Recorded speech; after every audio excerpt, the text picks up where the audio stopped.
Good morning class, Sairam. So in last lecture we have done the topic up to current electricity.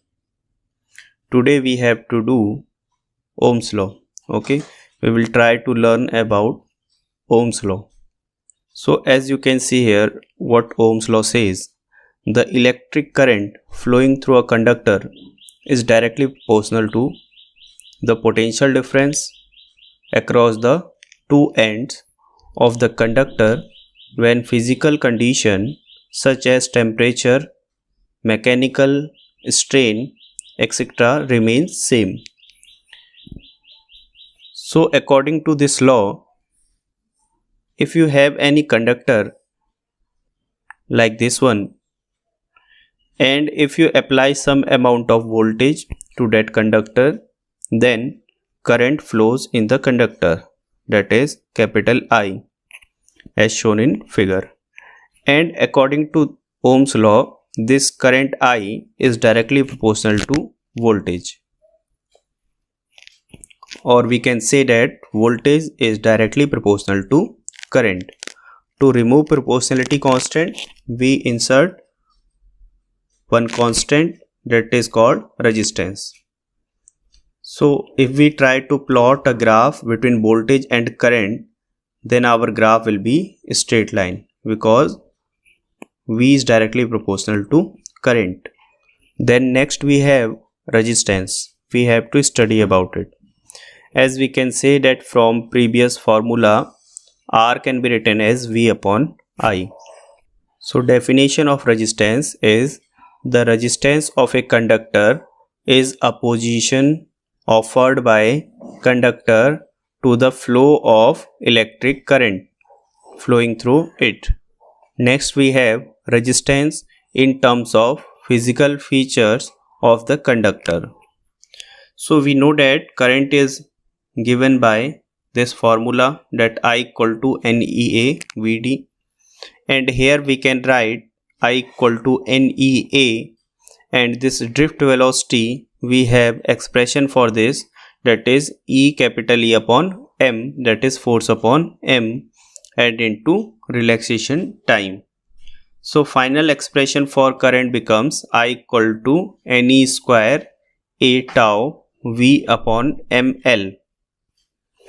Then the ratio voltage upon current can be written as ML upon NE square A tau, or we can say that expression for resistance comes out to be ML upon NE square tau A.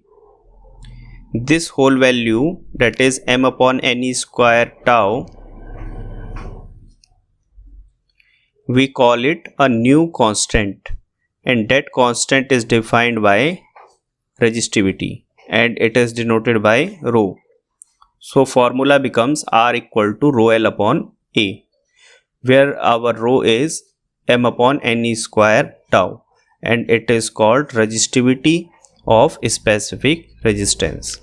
Then by observing this formula, you can say that your resistance is directly proportional to length and inversely proportional to the cross-sectional area of the conductor, and it also depends nature of material.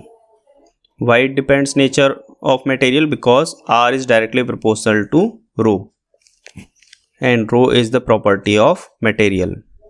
Then we have next topic, that is relation between drift velocity, resistivity, current, electric field, J is current density, and V voltage.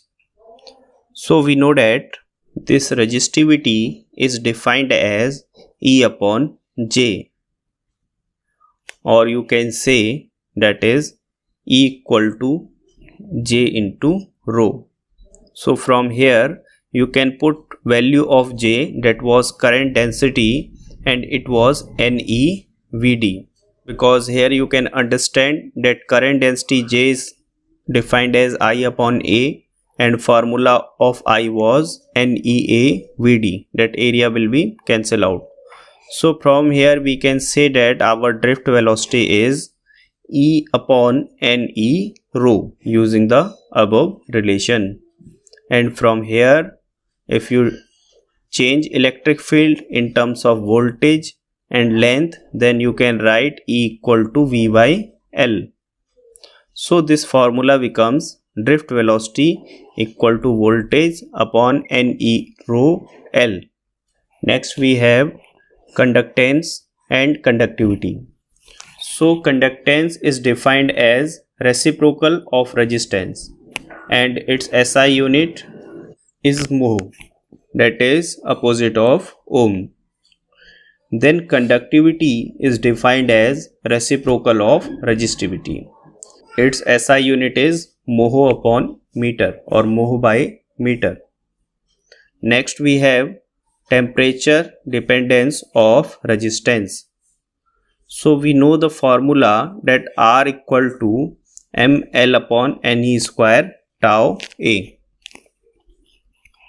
When temperature increases, we can say the number of collision increases, due to which more internal energy and relaxation time decreases. Therefore, resistance will increase. So relation we have in this way that temperature coefficient of resistance is defined as alpha equal to RT minus R0 upon R0 T, where RT is your final resistance at T temperature, R0 is initial resistance and R0 T is initial resistance into change in temperature. From here you can write this form also, that alpha equal to R2 minus R1 upon R1 T2 minus R2 T1. So here it is mentioned the meaning of this symbol. You can see R2 is resistance at 0 degree Celsius, RT is resistance at T degree Celsius, and R1 is resistance at T1 degree Celsius, and R2 is resistance at T2 degree Celsius. Okay, so you have to put these values and you will get a relation between final resistance and initial resistance. So here one more condition is given. If your R2 comes out to be lesser than R1, okay, final resistance comes out to be lesser than initial one, then we can say that our alpha is negative. Next we have source of EMF. So the electromotive force is the maximum potential difference between the two electrodes of the cell when no current is drawn from the cell. So this is the definition of EMF. Here you can see. Then we have comparison between EMF and potential difference. So on left hand side or left column we have electromotive force, and on right side column we have potential difference. In this slide we will try to understand the difference between electromotive force and potential difference. So first point is electromotive force or EMF is the maximum potential difference between the two electrodes of the cell when no current is drawn from the cell, that is when the circuit is open. You have to remember this, that if your circuit is open, then you are not drawing any amount of current. In that case, your potential difference across the terminal of the cell will be called as EMF. Next we have potential difference. Potential difference is the difference of potential between any 2 points in a closed circuit. Here your circuit should be closed, and in that closed circuit your current should be drawn. In that condition, the potential difference across the terminal of the cell will be called potential difference. Next we have point number 2, that EMF is independent of the resistance of the circuit, and here you can say that it is proportional to the resistance between the given points. If you will have more resistance, then more potential drop will occur.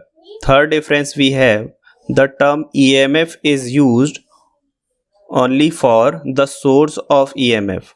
Okay, and potential difference is measured between any 2 points of the circuit.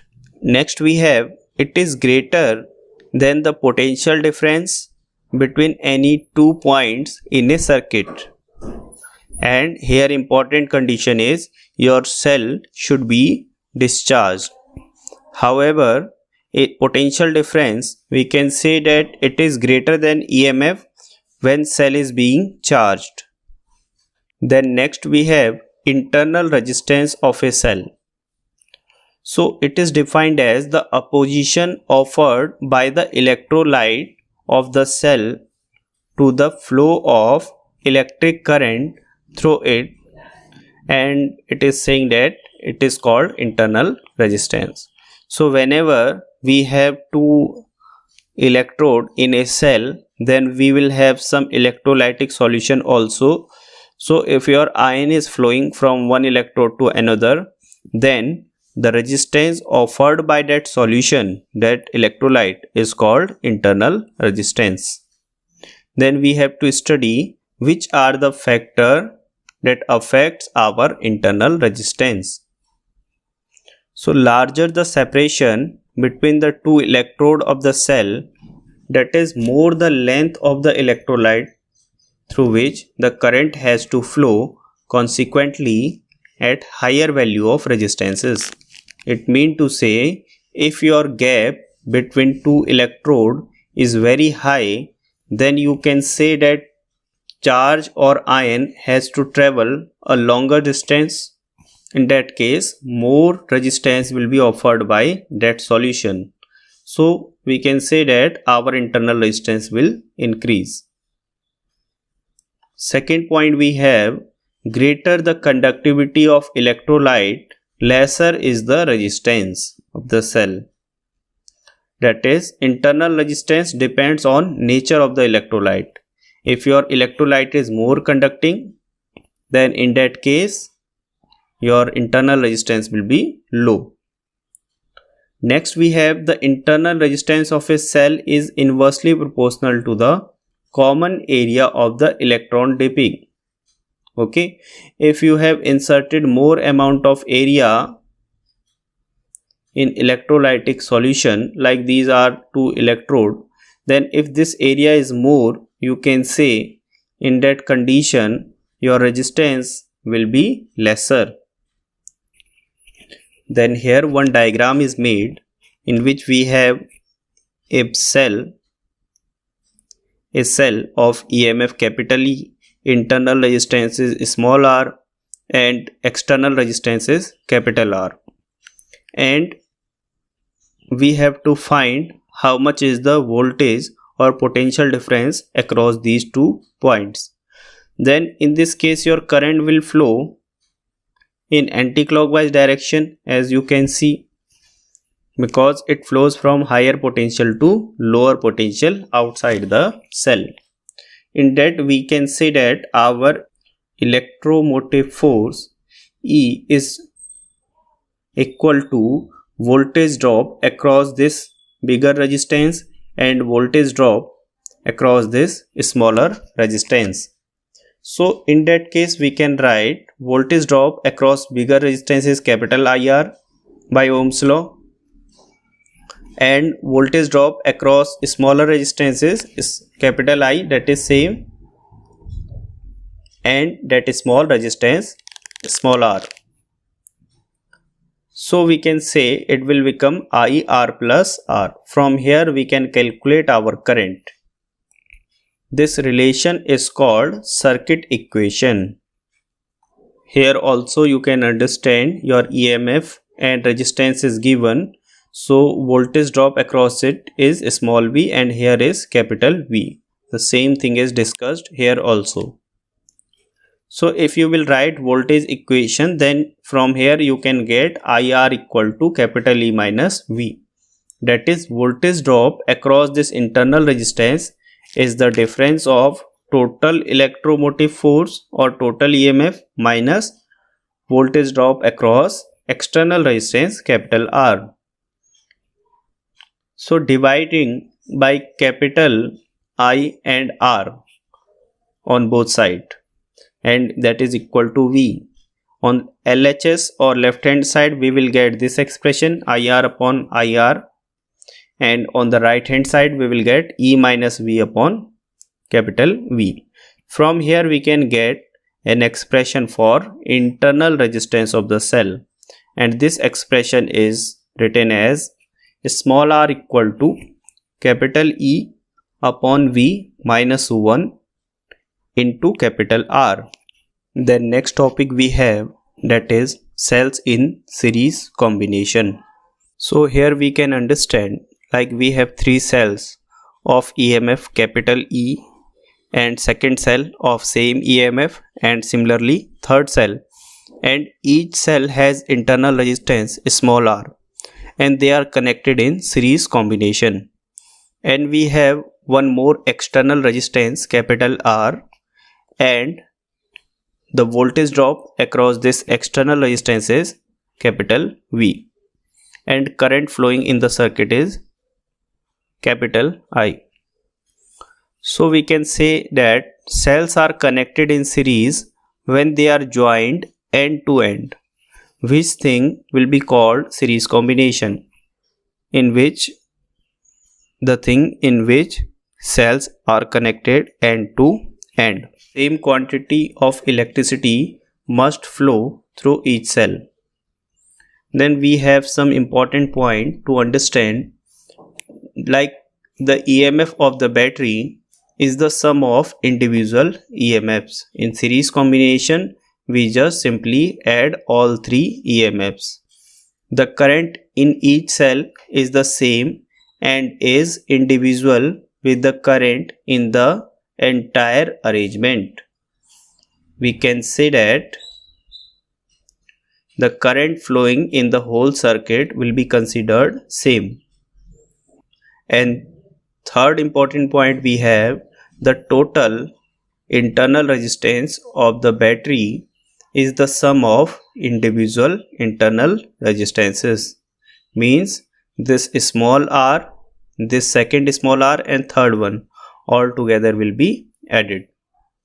So we can say that total EMF of battery is N times capital E, where N is our number of cell which we are using, and internal resistance of the battery will be small n times R, where N is the same thing, that is the number of cell. And we know that all these three resistances are connected in series with capital R. So we can say total resistance of the circuit is NR plus capital R. So here we have some special considerations, like if your capital R is very less than small nr, okay, this external resistance is very less than summation of internal resistance, then we can say that current will be given by I equal to E upon small r, because for general expression we can write current equal to total EMF upon total resistance. Then second special case is if your NR is very less than capital R, then you can say this formula of current I will become I equal to small n capital E upon capital R. So the conclusion that we can draw from it, that is, when internal resistance is negligible in comparison to external resistance, then cells are connected in series to get maximum current. We will get maximum current if we add all the cells in series, but condition is that your internal resistance should be negligible compared to the external resistances. Next we have to study that cells in parallel combination. So here you can see one cell capital E, another cell that has same EMF say, and third cell we have, and all these three cells are connected in parallel. In that case, your external resistance is capital R and voltage drop across it is capital V. In this case, we can note down these important points. But before that, we will understand meaning of parallel connections of cell. So cells are said to be connected in parallel when they are joined positive to positive and negative to negative. Here in the diagram you can check that positive terminal of each cell are joined together at this point and negative terminal of each cell are joined together at this point. So the EMF of the battery is same as that of a single cell. This is the first point. And the current is divided between the cells. This current capital I, when it will go from here, it will be divided into three parts, say I1, I2 and I3. So here we have some important point. We will understand it one by one. The first point is the EMF of the battery is same as that of a single cell. This we have considered. The current in the external circuit is divided equally among the three cells.